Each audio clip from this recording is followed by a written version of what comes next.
Welcome everyone. This is our 18th episode from World Talent Economic Forum. Today we will discuss with my Pakistani friend. He is Dr. Muhammad Ali Shuja. He is a very brilliant mind. He is a very positive, and he has lot of creative thoughts and everything. First thing first, we will know about him as well as the present condition of Pakistan. Please introduce yourself.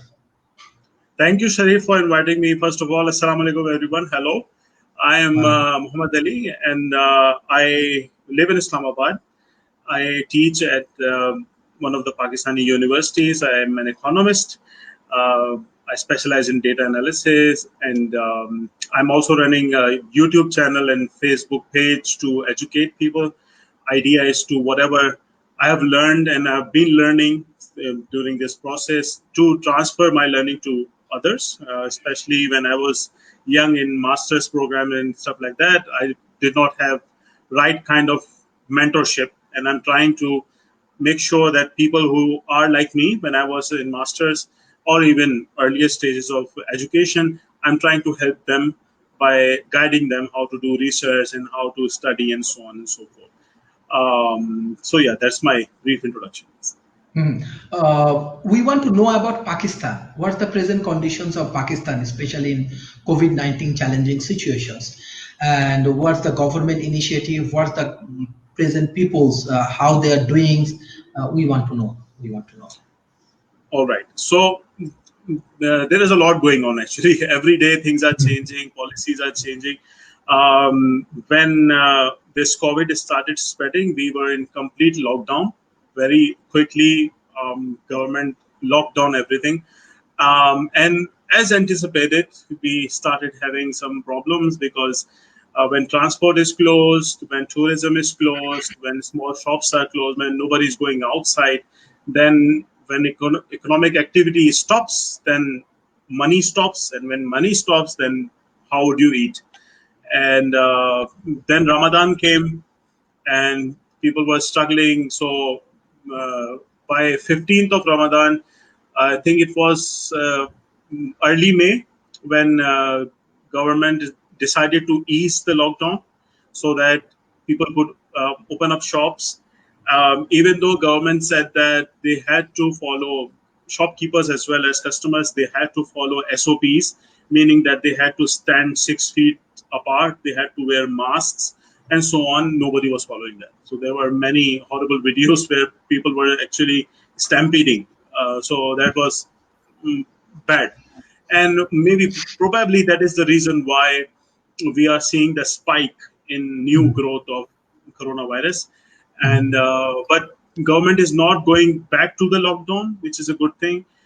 Even though there is a thought about it, some sections are actually recommending that, especially health sector. They're saying that the vents are almost full, and if there are more patients requiring vents, we do not have enough vents anymore. So health sector is advising government to lock down again so that we can stop the spread of virus. But yesterday, Prime Minister was saying that he even wants to open up tourism. I know it's a dangerous thought, but in the northern side of Pakistan, tourism is the major source of income. Many hotels, many restaurants, transportation, and so on, everything that is connected with tourism, everything is on hold right now, and people are struggling. They have their savings have been exhausted, and they are trying to find ways to earn money for their living. So it's a difficult time in terms of the initiatives taken by the government financially. I think in early March, if I'm not wrong, government started this EHSAS program. EHSAS program was there. It's for the people who are living under poverty line, very poor people. They have the monthly stipend for them. It's not a big amount of money, but at least something to eat, And the government decided to give the same set of people some extra money so that if they were involved in agriculture or small shops or something like that, then they could have some money to survive a month or two. It was a biggest economic package in the history of Pakistan. still it's not enough because it's a country of 220 million people. But now things are opening up. I work in the university. University is working, but imagine that if everybody is working from home, then you do not need office boys. You do not need. You may need one or two security guards to take care of the building, but you do not need maids. You do not need anybody to take care of the office, right? Because everything is closed. So where do those people go? Because the company has to lay them off because they are not using them. And this is also what is happening with the education sector as well, because people cannot afford to pay the fees of their children in the schools. And since schools do not have enough money to pay the teacher, they are laying them off. So teachers are being fired, and because of that, so there is it's a cycle. It's a cycle going on. You don't pay teacher, they are laid off. They don't pay fees of their children, and then they are being laid off the school. So government is trying to bring things back, but yesterday Prime Minister was saying that tax has declined by 30%. There has economy will face about 4% loss in the GDP. Uh, Already, IMF predicted that GDP growth rate of Pakistan in the next year would be 2.5%, and with 4% loss to GDP, you can imagine that the growth rate will be negative. But Mhm. one thing is for sure that it's not only Pakistan. There are many other countries who are facing the same problem. So, on average, things will be similar for everybody, but that's not an excuse. We have to find a way uh, to go back to normal. But right now, as we speak, June 3rd, 2020, cases are increasing exponentially, actually. And Mhm. that rate has been increasing as well. Mhm. So all we have to do is to be careful, and that's actually the in a nutshell. This is what is going on in Pakistan. Mhm. Thank you. By this time, one of our actually audience, he is from my friend from India, Mr. Ankit. He also appreciate your thoughts and our thoughts and everything. Basically, World Talent Economy Forum, actually global forum. So we do not want to create any barriers and wall. We want to create more, open up our market. We want to open up more of our friendship and relationship. And by this way, we can solve our economical challenge and everything. This is our targets. Like you from Pakistan, I'm actually origin from Bangladesh. This Mr. Ankit from India. So we can make better world. This is our objective. Thank you, Dr. Muhammad. Basically, like this is the question. Even as a management specialist, I also think like every country, even in South Asia, India is a huge amount of peoples, 1.38 billion peoples. Even Bangladesh and even Sri Lanka, every country going shutdowns. And Imran Khan come up with a different thoughts. He do not want to go for shutdowns.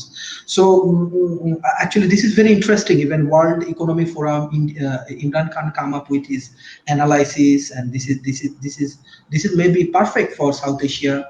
Or actually, as an economist, can you help us to understand the process?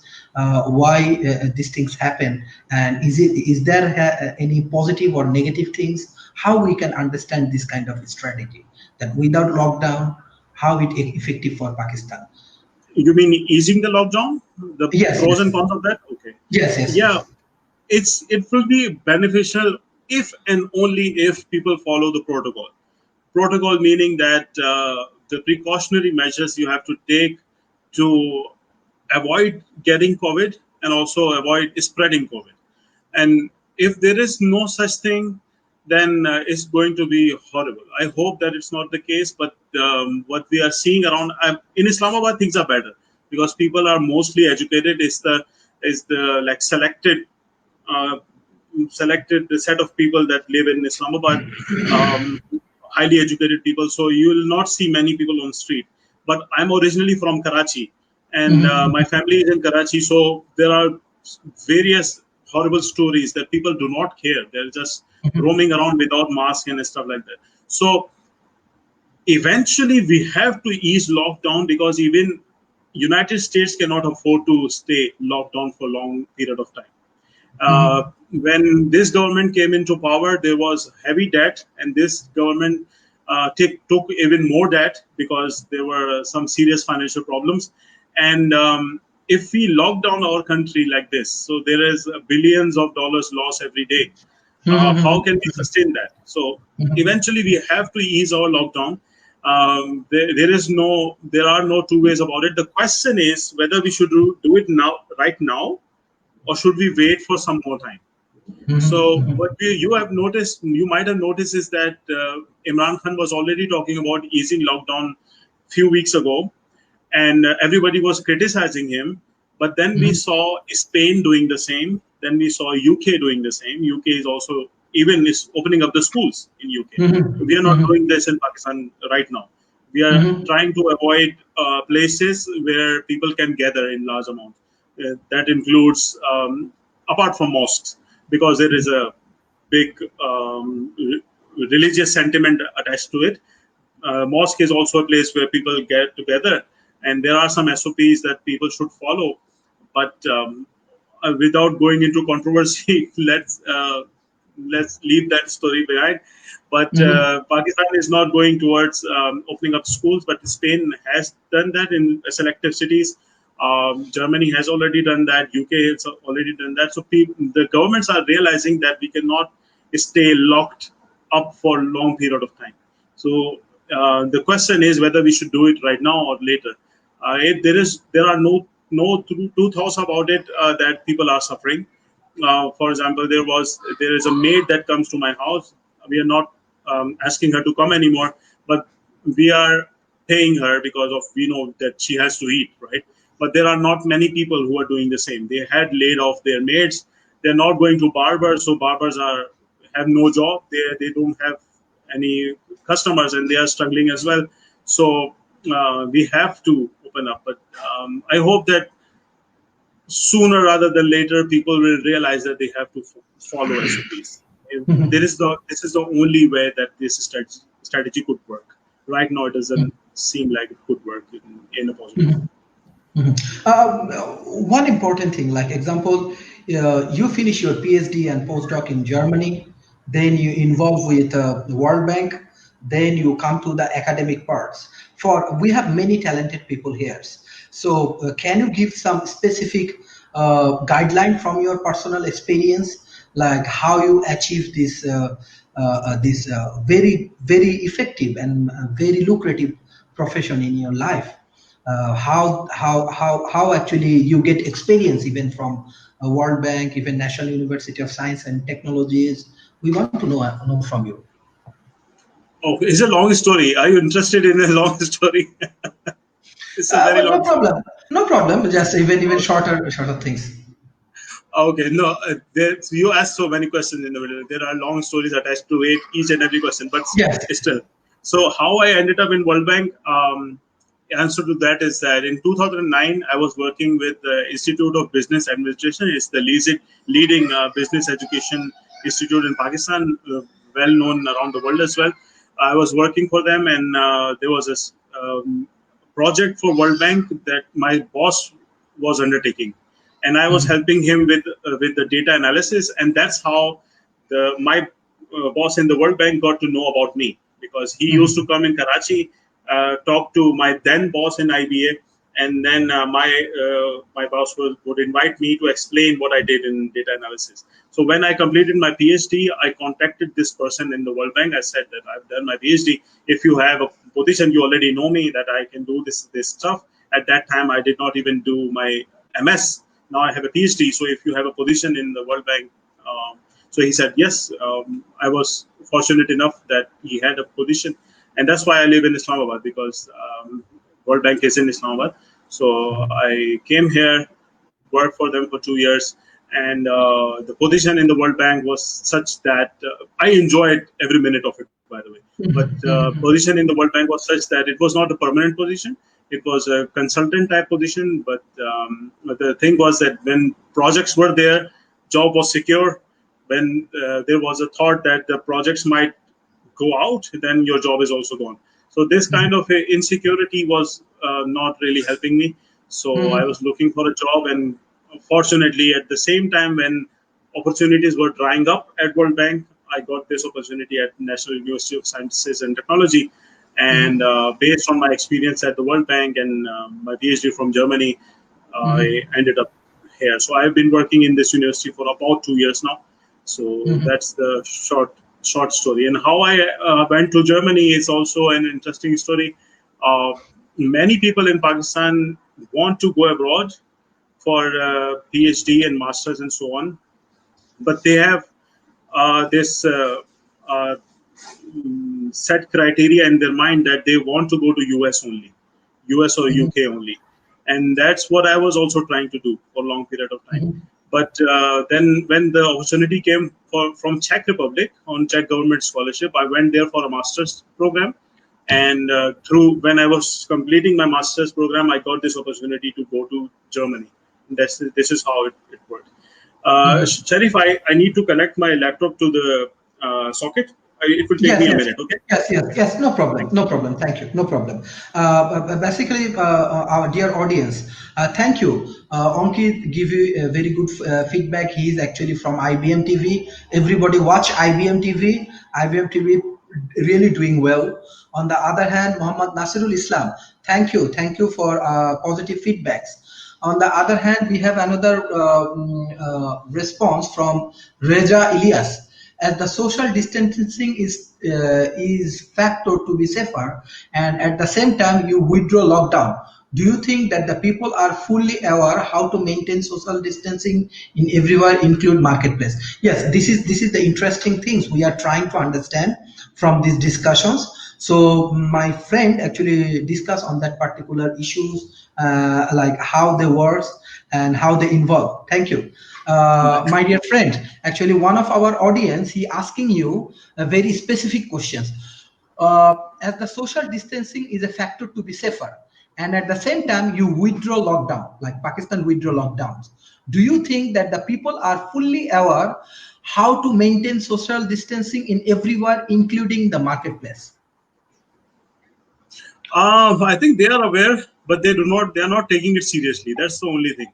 They are just. There are even thoughts that this is all a conspiracy, because some international channels want to shut down Pakistan economy, and they are not, as if they are not following the news that there are 200 countries infected with that. So people understand that what is social distancing, because even in the mobile phones, government of Pakistan is sending SMS about how to practice social distancing, how to stay safe from corona, and not treat the patients of corona like outsiders, like they have something that should isolate them. We have to take care of them, something like this. So they are trying to aware people. There are many campaigns on TV as well. So I think most of the people are aware that we have to do it and how to do it. Just they don't take it seriously. Most of the people. That's the problem. That's the Like example, as you are professors, you are working with many people, and you are actually I know that you are very people oriented. So how country like India, Pakistan, Bangladesh, even Bangladesh also facing many challenging situation, India government doing their best, even it's the biggest lockdown around the world, 1.38 billion people. So in subcontinent we have a huge amount of people. What your advice, how actually subcontinent peoples we can create awareness? Even example from my country, my Bangladesh doing a lot of work, but I think they are also facing many challenges. uh, what is Reza saying? If they do not take seriously, then people will be. That's true, Reza. That's true. Unfortunately, that's true. And this is what is happening. During Eid, this is what happened. Government eased the lockdown mid Ramadan, and people were just crazy. I don't know why they wanted to buy so many clothes in the market. I don't know why. It's just the mindset that is beyond my understanding. So even though there were thoughts about the virus being spread in so many ways, just they did not care. And this is why strict regulations are very important. And after answering this question that you just asked, I will also ask you a question: how Malaysia has done so well. So the thing that the only way the subcontinent countries, India, Pakistan, Bangladesh, can work together is by looking above the government. So politicians, they thrive on conflicts.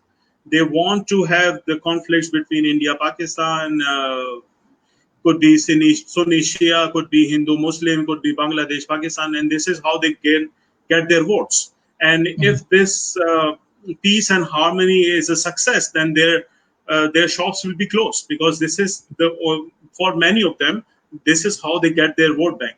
For us, for people like us who want to actually work for the betterment of our own countries, respective own countries, then we have to look beyond governments.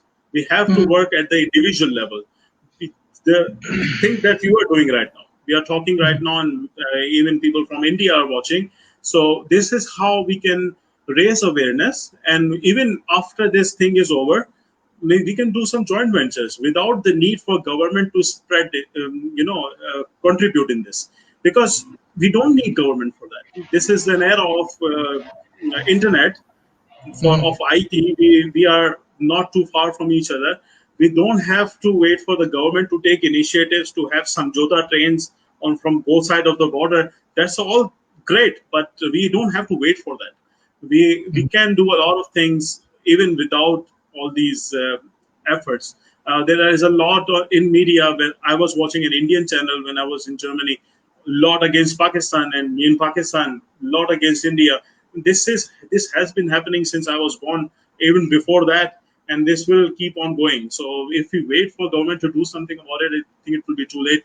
But only for not only for COVID, but also for other joint ventures, I think the only way is to look beyond governments and work at individual basis.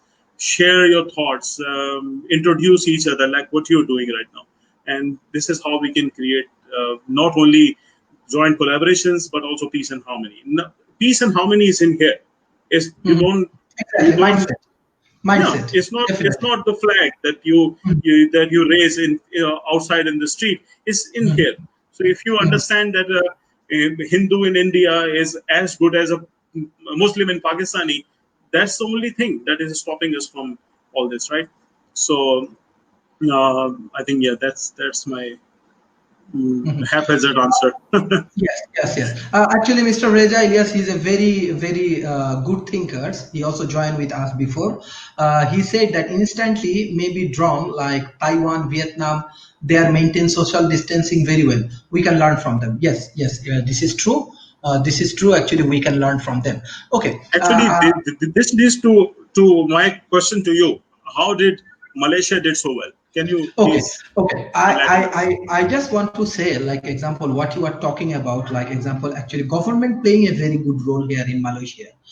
Even though very interesting thing is that few days ago, actually Malaysian government changed. I think 1 and 2 weeks ago, Malaysian government changed. But the new government take initiative very well. They give freedom to the professional peoples. They do very fantastic jobs. On the other hand, if you see the statistics, like Malaysia actually control very well this COVID-19 situation. And I want to give a special thanks to Malaysian people. They are very disciplined. If you go to supermarket, if you go to office, if you go to anywhere, you find, yes, every country they have some people that they do not follow these things, but most of the people they are very disciplined, they are very obedient with their government law rules and policy, and 100% they follow the social distancing. If you go to the supermarket, you see that in the long queue, you go to office, step by step they open up. First 2 months they do lockdown, 100% lockdown. Lockdown means serious lockdown. We cannot go anywhere. We follow this lockdown things, and they actually use lot of technology. They use drone. They use their healthcare systems. They use their police doing fantastic jobs here. Very disciplined. I'm very happy with this Malaysian people attitudes.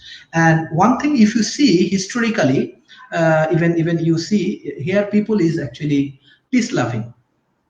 You see they are not doing fighting politically, this that, they do not have that kind of thing. They think okay, this is government job, government run their job, we have our own objective, they follow it very well. And if you see that culturally, they have Malaysian, we say Bhumiputra, local people. We had here is a Chinese people, Indian community, as well as actually many expatriate like me. They're living there, but they are very like respectful for each other.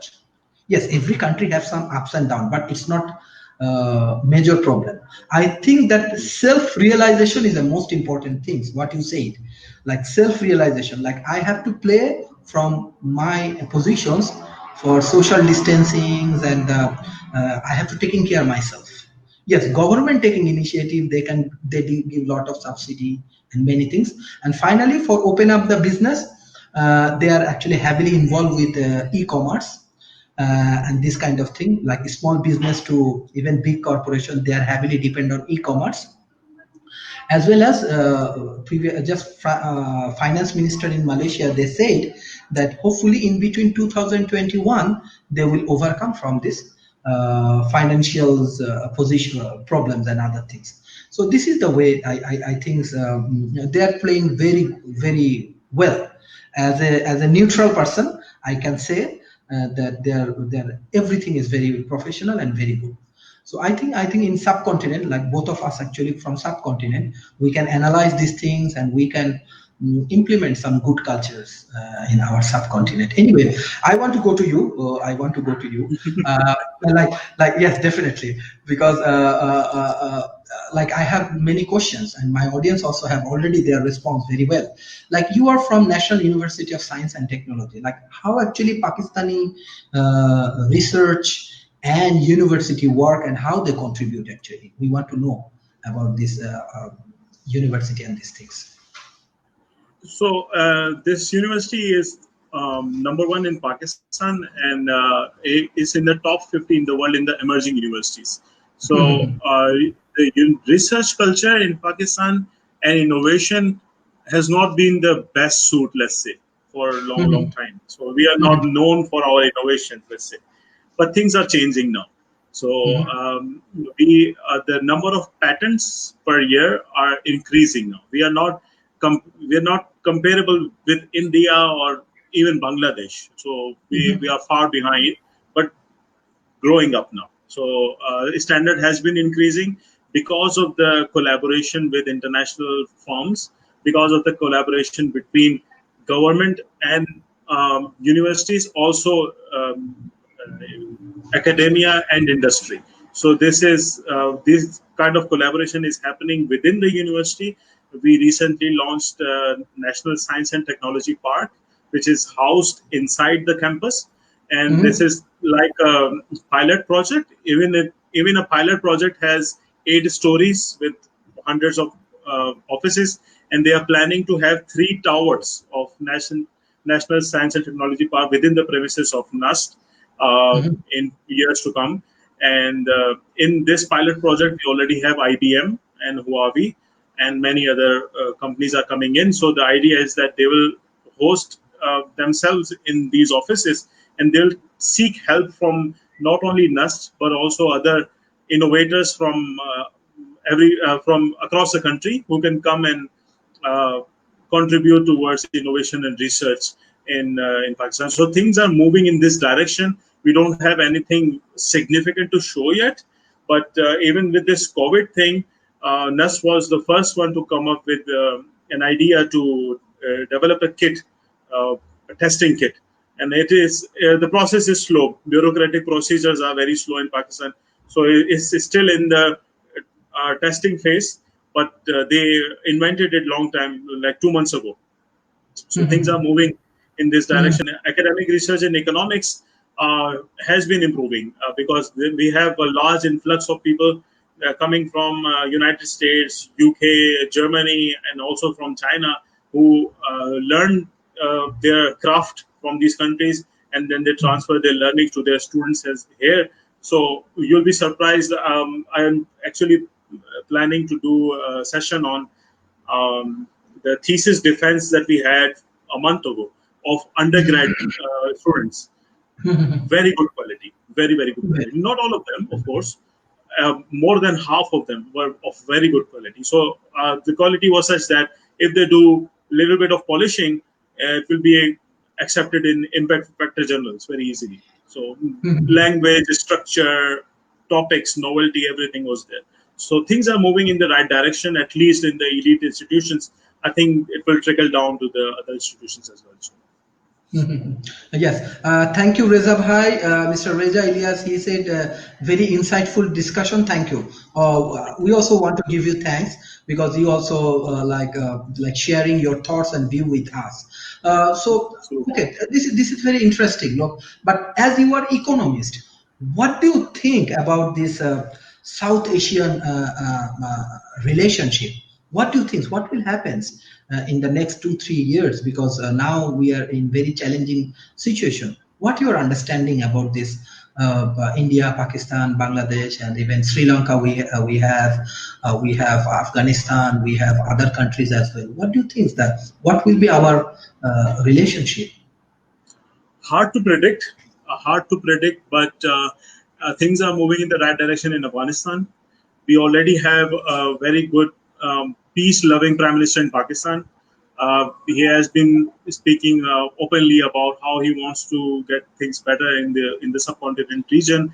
Uh, I think with one or two more hands in the region, things will start to move in the right direction. But as I said a few minutes ago, uh, politics is a dirty game. So, uh, vote banks and political campaigns, people want these kind of rifts, and this is how they build up their vote banks. So, if this is gone, then how will they end up getting more votes? So, this is what is like takes away the hope. But as I said before, if we want to work for the betterment of the country, sometimes let them do their dirty politics at the top, and underneath the ground we can connect and work with each other. And if I grow in Pakistan, it will be good for Pakistan. And if you grow with the mutual collaboration in Malaysia or in Bangladesh, it will be good for your country. So we don't need governments to do that. But things, Afghanistan was a really worse example for a long period of time. But things are going in the right direction. Nobody would expect that. If you ask anybody from 2 years ago, they would not. They could not expect that things are going in this direction. That they are going right now towards peace, towards harmony. It will take some more time, but they are moving in this direction. But this subcontinent conflict between India, Pakistan, and Bangladesh, I don't know why with Bangladesh. I mean, between we have India in between, Bangladesh here, Pakistan here. Why do we have this conflict still? I have no idea. I have no Yes, idea. yes. India has this LOC fighting and stuff like this. Yes, but why with Bangladesh? 1971 was a long time ago. But anyways, I hope, at least I hope that things will improve. I don't have a prediction for you, but I hope that things will be better. Yeah, yeah. No, one thing, like example, I know the culture. That's why I'm asking you. If you feel like you do not want to answer, no problem. But example, no problem. But it's a critical questions. I am also a freedom fighter son. Like my father also contributed in 1971. In 2017, he died. So, but I have one thing. Like I know many brilliant people Pakistan has, they do not like that kind of 1971 war and these things. But still, what is actually demand from youth side? I can share with you. From the youth, actually, they want that at least Pakistan should say sorry for this 1971. Officially or politically, never they do this. I'm telling you truth. That's why young people they expect that they expect that we have our own we have our own freedom, we have our own culture. At least Pakistan should, because many people died that time, or maybe it's a political issues. Many people actually died. Many people lose their position. Many negative things happen. So that is maybe one of the issues. I do not know what's your explanation or other things, but this is actually youth from Bangladesh. Their demand, at least in one position, they say, okay, this is wrong thing we did with Bangladesh. I think this is the problem. Yes. True. My family, my ancestors also migrated from India to Pakistan during partition. So I know There was also a lot of bloodshed at that time. Regarding this Bangladesh and Pakistan thing, on a lighter note, I was watching an Indian comic. He was doing a stand-up comedy show on YouTube. I was watching. I don't know why it started playing in my playlist, and he was sharing a very interesting thing. He was saying that he was arguing with a Pakistani on social media, and Pakistani was saying that what we did to you in 1965, and then Indian was saying that what we did to you in 1965, and then he was like, why are we saying the same thing? And then he realized that in his books, in Pakistan's books, Pakistan won. In Indian books, India won. So every side has their own story. So the thing is that apology, as it is also going in the direction that I was saying a few minutes ago. If you zoom out, zoom out from the whole picture, zoom out from the map, like Google Earth, and if you notice, this whole episode might have taken this 1971 episode. If you go in the 5 years before 1971, it must have taken about 5-6 years to build up all this, and then we had a partition. There were, and if you zoom out even more, there were only few individuals involved who were responsible for this breakup. Now, because of the mishandling, I would say, of those few individuals, two countries are apart. And I mean, I can feel the pain. If you have lost your ancestors in the freedom fight, I can only feel the pain. So I do not say that it's an unjustified request. Of course, it's a justified request, but I don't think it's happening. So this is what I'm saying, that we should not wait for governments or army to apologize. I know we have lost many lives, and when we talk about India, Pakistan, we have also lost many lives. I know my ancestors lost not only lives but also families. We don't even know where they are, even if they are alive or not, since partition. Even then, there is an example of Germany and France, right? They had war. There were many lives lost. History is there. They keep reminding themselves that history is there, but things move on. At country level, they were grown up enough, I would say mature enough, to formally or informally apologize or something like that. But they managed to move on. We may be able to do it at individual level. If we wait for countries to do it officially, I think it may never happen. Anyway, at least one thing I find from your discussion is a political misleading. I think this is also a good, good analysis from your part. It's a political misleading. Anyway, we go for the present. Many things happen in the future, like past. Now we move with our present. Anyway, so it's a very interesting discussion that like your government take a different way and different strategy, as well as we are moving with the different directions and different thoughts. So I think another audience come. He's Mohammad Shoail Rana. He support us a lot. If the number of patient countries to grow at the current pace, does Pakistan have the capacity to treat so many patients in the future? Not at all. Not at all. So that's what I was saying. The vents are almost full already. And death rates are increasing, patients are increasing, and number of critical patients are increasing as well. We don't have capacity, even though the new vents have been installed. But even with those new vents, imagine 80, 100 new patients every day, critical patients every day. How can you accommodate them? We don't have capacity at all. And health sector. And that's what I was saying. I don't know if we were live at that time or not. That's what I was saying, that health sector is the one that is advising for lockdown. They are saying that we do not have enough capacity, and at least 5 or 6 healthcare specialists have died during this period because they are assigned to treatment of these COVID patients, and they have contracted COVID and they died themselves. So healthcare specialists are also saying that if you ease lockdown, people will remain careless. They will be the source of carrier. They will be the source of the spread of the COVID, and more deaths will come, God forbid, and more cases will come. So we are not prepared for that at all.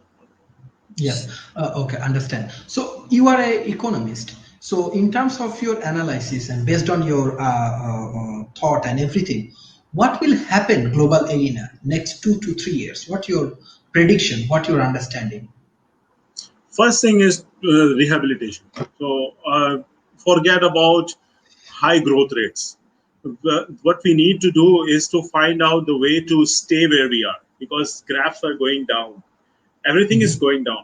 When you stop transport, imagine when you stop transport, even for goods, then what happens? When you don't Mhm. get enough supply of food in a location, then the prices go up, and the people who are supposed to buy those expensive products do not have their income because they were laid off because of COVID. So they don't have a source of income, yet they have to buy expensive food.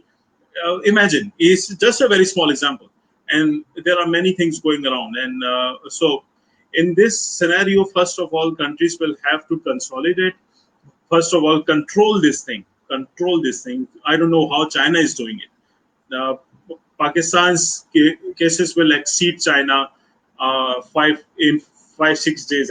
I think at the rate that we are going, uh, China is just above us in the rankings. So China was the leading um, uh, COVID case in the world not too long Mhm. ago. Now it is number 17. Pakistan is at number 18.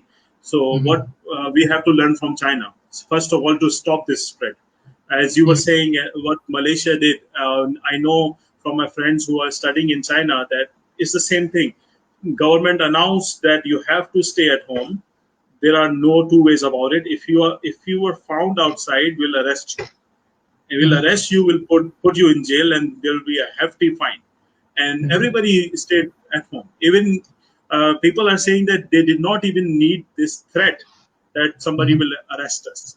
They only needed instructions. They are very good at following instructions, and that's what happened. They followed the instructions, stayed at home, and controlled this thing. Once we control this thing, then things have to. It will take some time to go back to normal, because there are many places that are completely shut off.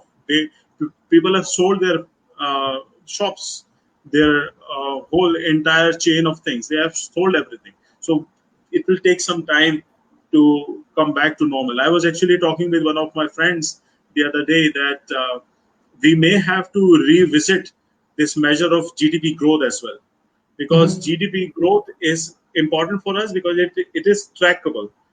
For a long period of time, we compare with the previous year, and then the previous year, and the one earlier than that.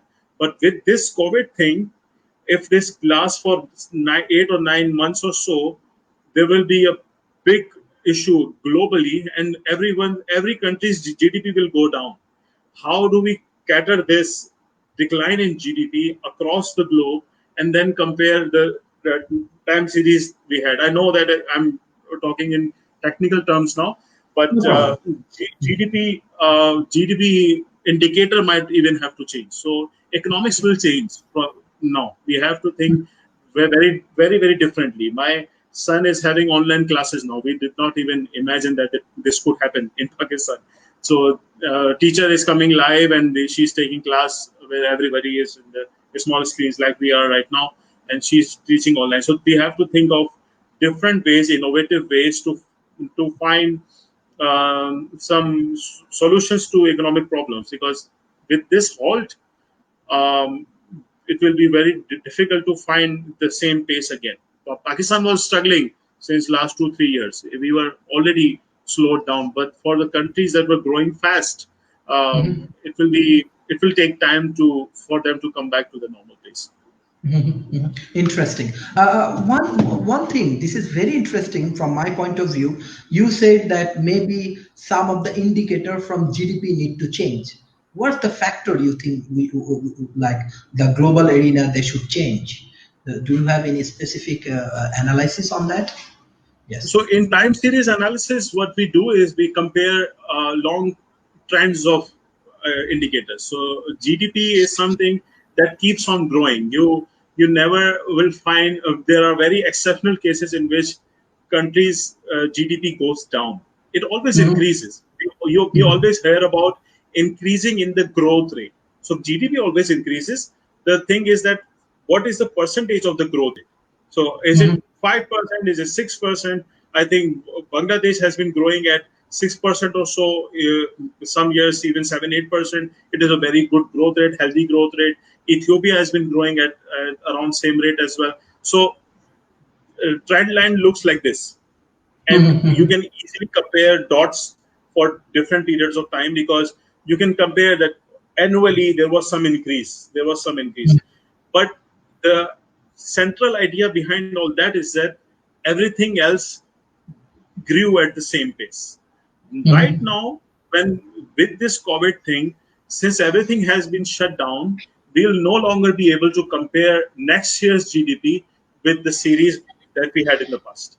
So we may have to have post-COVID GDP series and pre-COVID GDP series for the sake of comparison, because from 2021 onwards, we'll have a very different type of GDP growth, because first few 3-4 years, as I was saying before, we'll have to rehabilitate, meaning that for many countries, the GDP growth will be very slow, if not zero.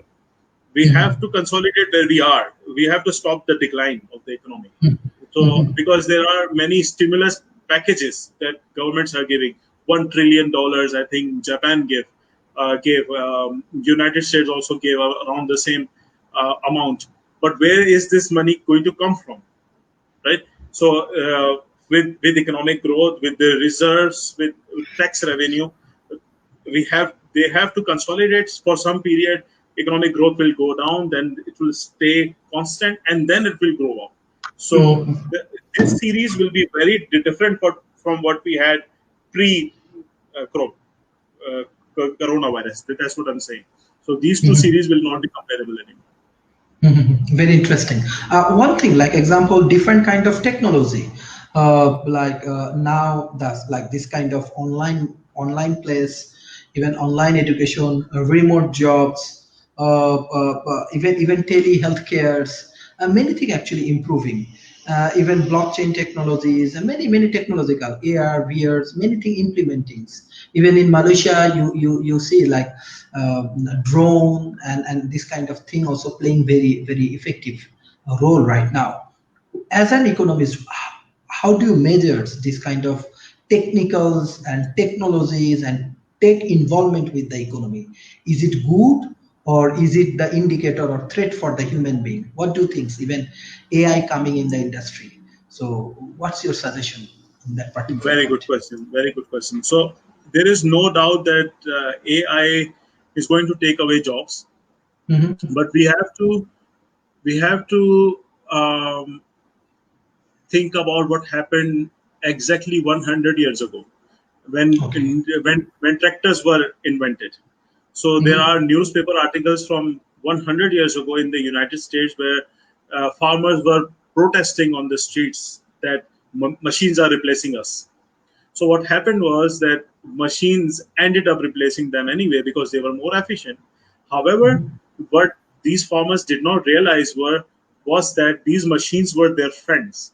So one farmer could take care of the entire field because of these tractors. He did not need the entire family to work in the same farm. A tractor could help him to take care of this entire field. So the other family members could do something else.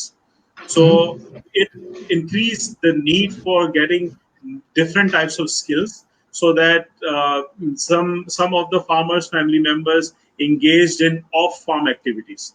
Diversification strategies that we learn in development economics, that households have to diversify their portfolio of income. So if Hmm. one source of income is struck by something like COVID, for example, the other source is still there. So Hmm. tractors and stuff like this, technology helped them to diversify their income portfolio. Similar is the case here as well. Of course, technology will take away jobs, and one of the concepts is job market polarization, in which very unskilled labor the job it will increase for these unskilled labor because, for example, barbers, maids, and the persons who take care of old people, they are we don't have machines yet to replace them. They are very unskilled. Barbers are not unskilled, but the unskilled spectrum, their jobs are increasing. Also, on the very right hand side of the spectrum, where we have highly skilled labor, the ones who are doctors, engineers, IT experts, the professions that require brain, those jobs are also increasing. The ones that are decreasing are in the middle.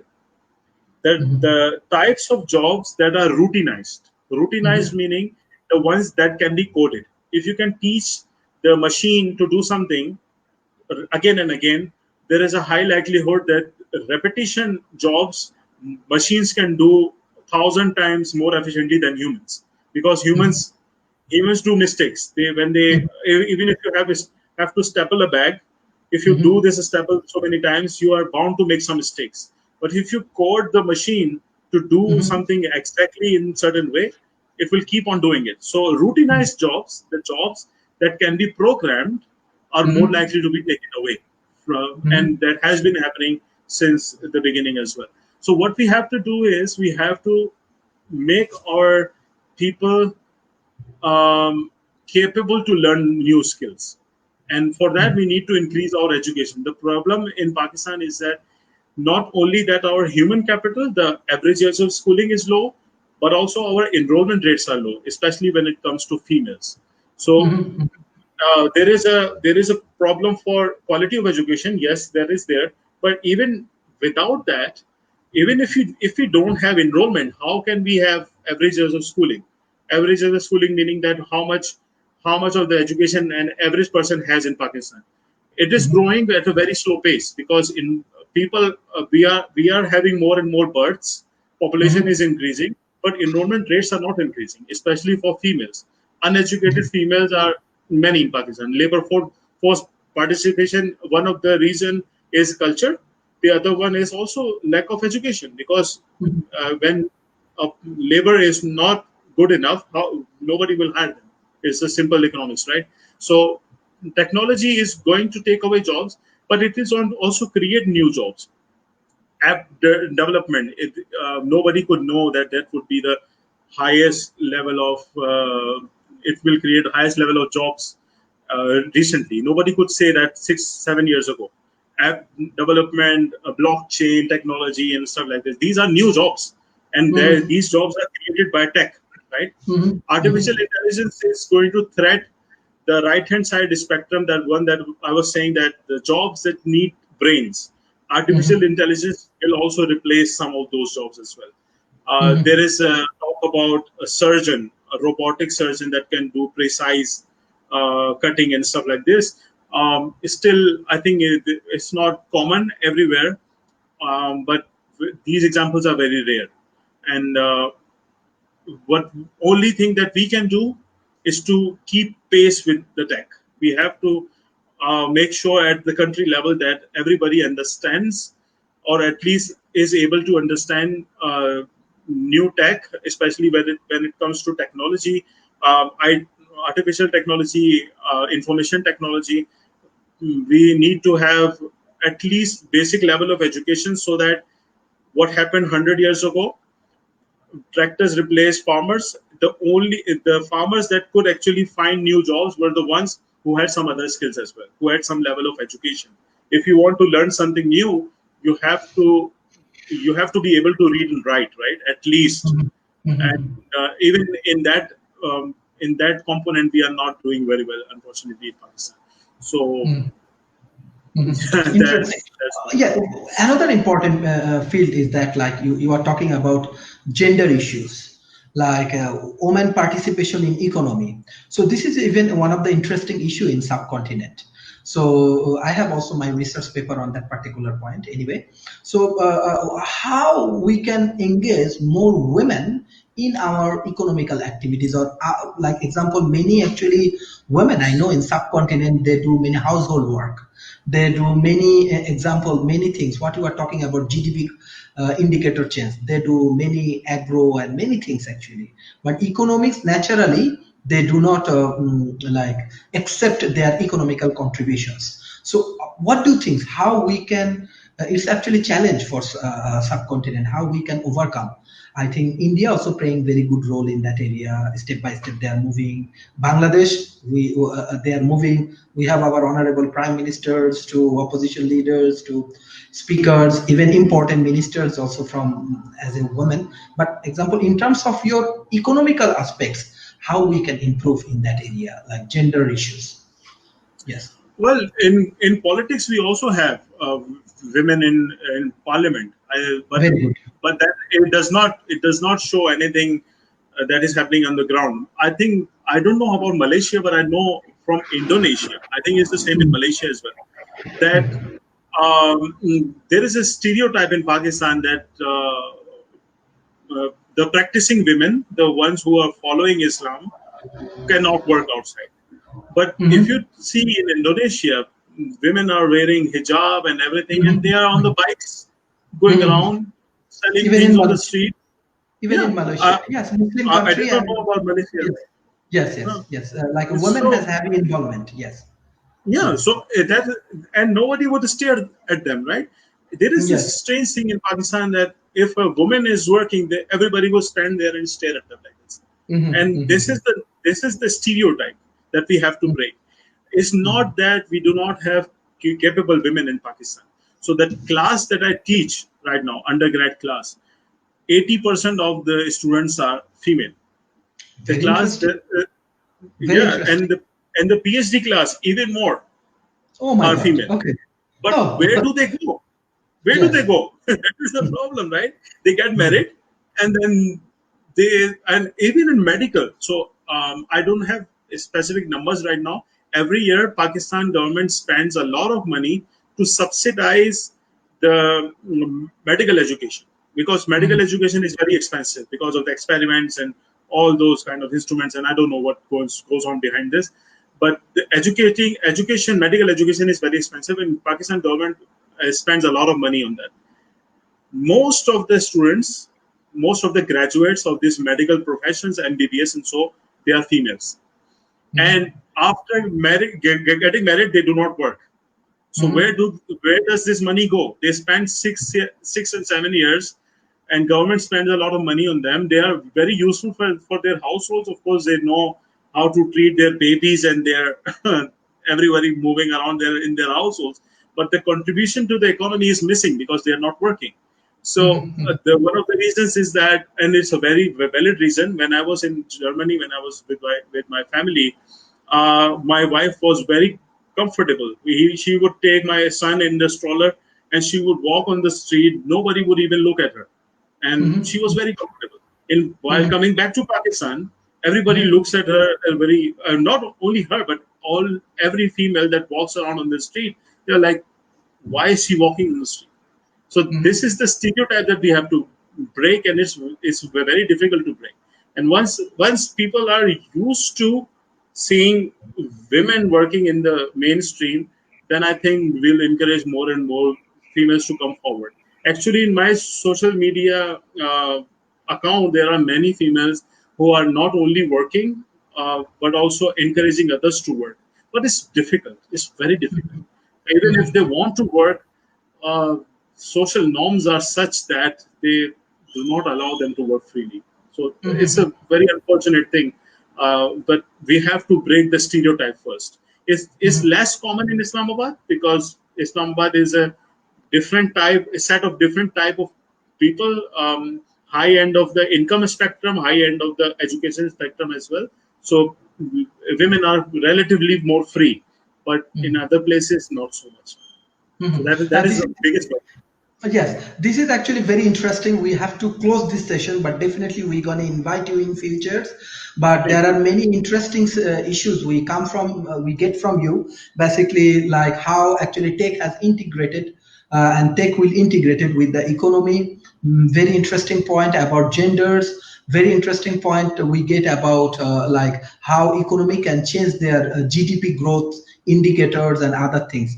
And there are some issues in subcontinent, even it's a political or is a personal and emotional, but we value all of the things. And you say that in between Bangladesh and Pakistan, it's a political mislead. This is very interesting and very respectful for us.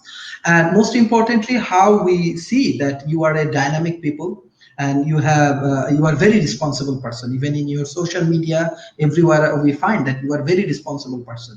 So from your like our point of views, we want more talent like you. We want more efficient people in our forums, and we want to try to solve different problems. We have many issues we have to solve together. We cannot alone. We cannot. Even this coronavirus actually gives these indicators. This is the high time we have to be more global people. What you were talking about, that we have to be more global peoples. Forget about that different kind of social stigma and social issues and political issues. Let's make a better ecosystem. So these are the positive things we find from your discussions. Last questions, like if you have any kind of specific advice for our youth in terms of economical point of view and technological point of view. Two things. One is stay safe. Do not believe in the conspiracy theories. This virus, strange virus, is real. Just stay safe for yourself and for your own family as well. And what you should learn from the problems of most of the people because of this COVID thing is that most of the people, I'm not saying all of them, most of the people who are struggling right now are the ones who do not have a good level of skills. So you have to have advanced skills, learn IT. And IT is not only for software engineers. As an economist, I use softwares, advanced Excel every day. So even medical experts need to use these software. So learn these softwares, make sure that you speak English very well. So since you asked me to guide the youth, that's what Exactly. Definitely. I'm actually focusing on them. So work on your English. There is a lady on Facebook called Carla Richmond. She runs the free show where you can practice your speaking English. There are many shows like this. Is improve your English, learn IT skills, and make sure that in your field, whatever you do, you are up to the mark. Make an account on LinkedIn and follow the persons who are experts in your field. Do what they are doing. If there are some courses that are relevant to your field that will make you stand out in the crowd, do that. Because only those who are standing out would survive a crisis like this. Everybody else will be crushed down. So these are the two things that I would like to share. Yes, thank you, Muhammad Ali Shuza. This is actually a very brilliant session from you.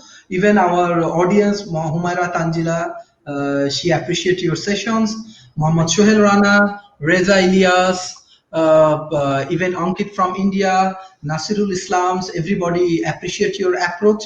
We love this kind of sessions. Hopefully future we will involve with you more.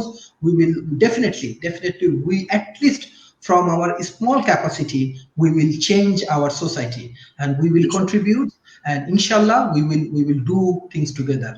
Thank you for your brilliant session. Thank you. Thank you for having me. Thank you, audience, for your time and patience. Thank you.